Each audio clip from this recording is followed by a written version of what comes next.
May God bless and keep you always. May your wishes all come true. May you always. Hi guys, and welcome back to another What's for Dinner video. And these are just some of the meals that I've made in the past couple weeks. This is Valentine's Day, and I just made some breakfast with some sprinkled pancakes and some whipped cream sprinkles on it, and it was a hit and delicious and super yummy. Say hi. Hi. Hi. Hi. All right, Jazz made dinner because he's great. Best Valentine ever. These are the Buitoni mushroom and glati, and they're so yummy. If you've never had them, this is like a staple. And then we just put pesto sauce on them. And then this is the superfood, I think Super 7 or something, kale Brussels sprout slaw salad, and it's really yummy. And I'm really excited. I'll just try it. This is one of my favorite meals and something we have pretty often. It's so easy and so yummy. We just get the Buitoni pasta from Kroger and that salad from Kroger. Highly recommend. This night I was making a Thai curry dish, and I just had a chicken breast, just one, sauteing in a pan, and now I'm just cutting up a sweet onion. This is the kind of a dish that you could really use a ton of different vegetables and just kind of throw on whatever you want and whatever you have. I just threw in that onion and let that brown and become translucent, and then I mixed it together. I know I chopped up weirdly my chicken breast, just ignore that. And then I'm just adding a lovely amount of ginger. I love ginger, but this is something you can add a little more of, a little less of. It just kind of depends on your level of liking. So I did add about a good amount of ginger, probably about 2 to 3 tablespoons to be honest. And it was super, super flavorful and delicious.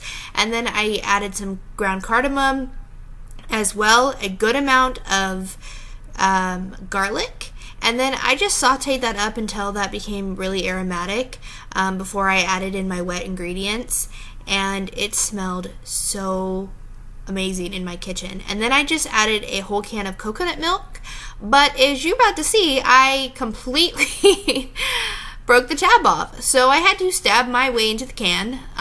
Very safe, friends. Don't recommend it at home. But then I just added my whole can of coconut milk and kind of simmered that a little bit and made sure that the spices mixed in.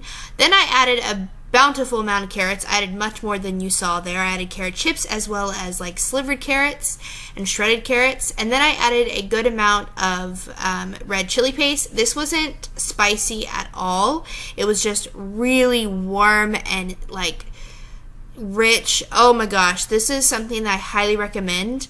I added a ton of lime juice as well. You can use fresh limes if you had them on hand, but we just served this over some basmati rice, and this was one of my favorite things I made in a long time.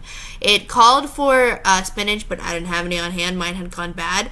But you could literally add the kitchen sink pretty much in this thing, and it would taste so yummy. I really cannot wait to make that again. The next night, we made some fish tacos.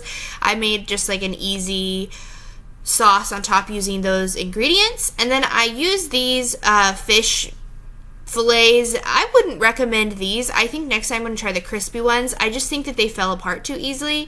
But then I just made that homemade sauce and put it on top of the fish fillets over some tortillas, and then sprinkled some cabbage. And I just made a whole plate of them, and then my husband and I just like took from the plate. And then we had some fruit on the side. And these were really yummy and really light. If you're kind of tired of like really heavy foods, I really liked these. I definitely will change the fish, but I liked how these turned out, and I would recommend. I think next time I will go with smaller tortillas though. But these were super simple. And you guys know I love QVC, and In the Kitchen with David, my mom and I watch it all the time. And so I made Oh So Easy pressure cooker mac and cheesy. This was bomb. If you guys love mac and cheese recipes, I highly recommend trying these out. I just put some elbow macaroni in my Instant Pot with some ground mustard, a little bit of salt, and some water, just enough to cover the noodles. I put that on high pressure for about, I think, 6 minutes. Yeah, 6 minutes. Let that come to pressure, and then when it was done, I released it. I hate releasing the Instant Pot. It scares me every time. Every time. I really need to put a towel over it, but I keep forgetting to do that. And then I just gave it a quick stir. I did add in a half a stick of Velveeta, as well as evaporated milk, and some regular milk and some sharp cheddar cheese and a ranch packet, but for whatever reason that footage got lost.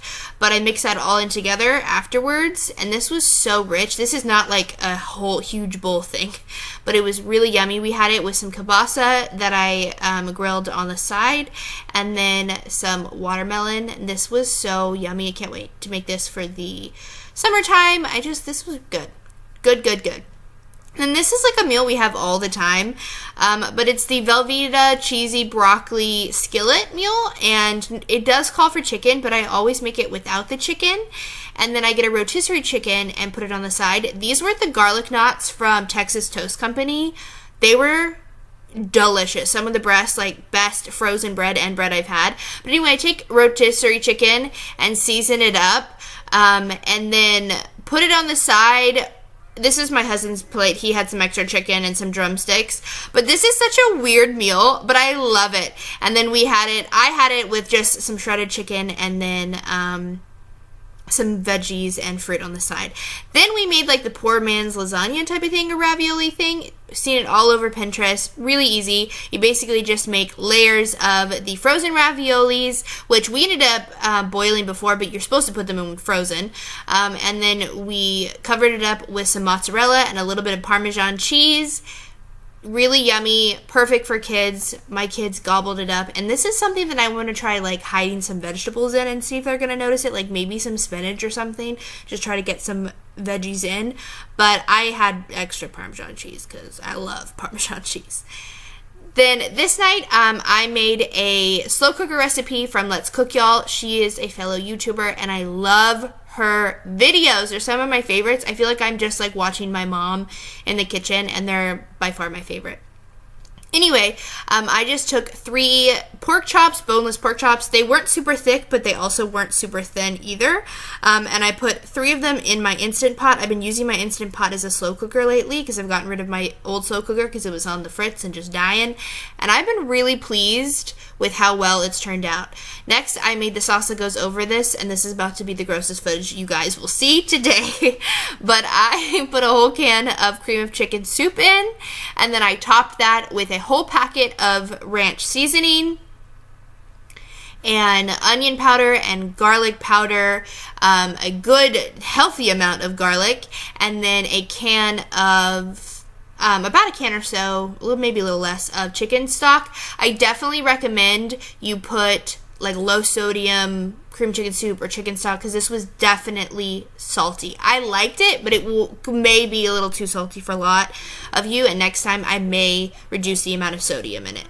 But I just poured this over my pork chops, put it for 5 hours for slow cooking, and these were like fall apart, so yummy. We ended up putting them on top of penne noodles because that's what I had on hand, but you could put this on egg noodles or mashed potatoes or whatever you want. I definitely recommend putting this over something, but I think this was really yummy, and I just sprinkled some Parmesan juice or Parmesan cheese on the top, and that was that. Alright guys, and that is the end of this video. I hope you guys enjoyed it and have some new yummy recipes to try. Please let me know, of course, what recipes you ended up trying because I love to see what you guys did and if you liked them and what tweaks and things you changed about them. But that is it. I would love it if you hit that subscribe button and the post notification bell so you can see every time I post. And I will see you guys in the next one. Bye.